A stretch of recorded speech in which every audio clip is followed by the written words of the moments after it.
Bonjour à toutes et à tous. Je souhaitais dans cette petite vidéo vous montrer une intégration possible entre SAS et l'open source Python. Donc je vais me connecter sur SAS Skill Builder. Et donc en arrivant sur SAS Skill Builder, eh bien, il faut un email d'une institution académique pour créer un profil pour pouvoir se connecter. Donc je me suis déjà créé un profil avec mon adresse universitaire. Et parmi tout ce qui est Start Learning, ici, il y a notamment ce cours ici qui explique la connexion entre R et Python pour pouvoir donc utiliser le package SWAT et faire la connexion entre R ou Python avec du SAS notamment. Depuis SAS, on peut appeler R, Python, Lua ou d'autres langages. Et depuis ces langages, on peut aussi appeler SAS. Si je reviens sur le SAS Skill Builder dans Free Software ici, il y a deux plateformes dans le cloud.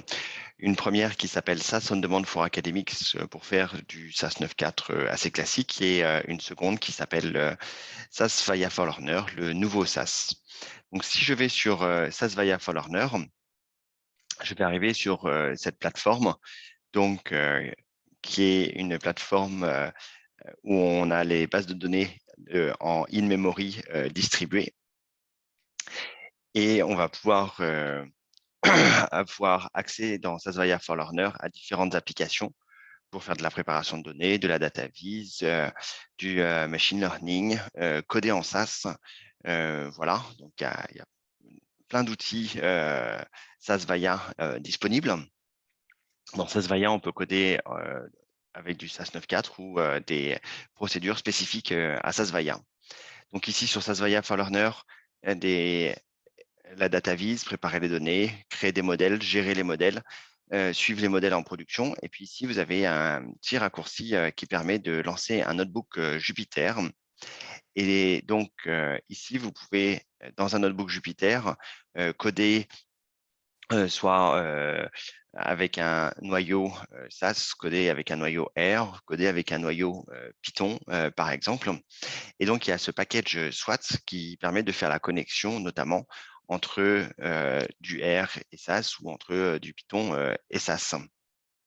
Voilà, donc là, dans ce notebook en R, eh bien, j'ai l'impression que c'est du code R et grâce à ce package SWAT, en fait, eh bien, on va se connecter au serveur Sasvaya et on a l'impression que c'est du code R et en fait, presque tout ici va être exécuté par SAS.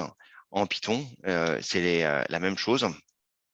Donc, le même projet ici de machine learning.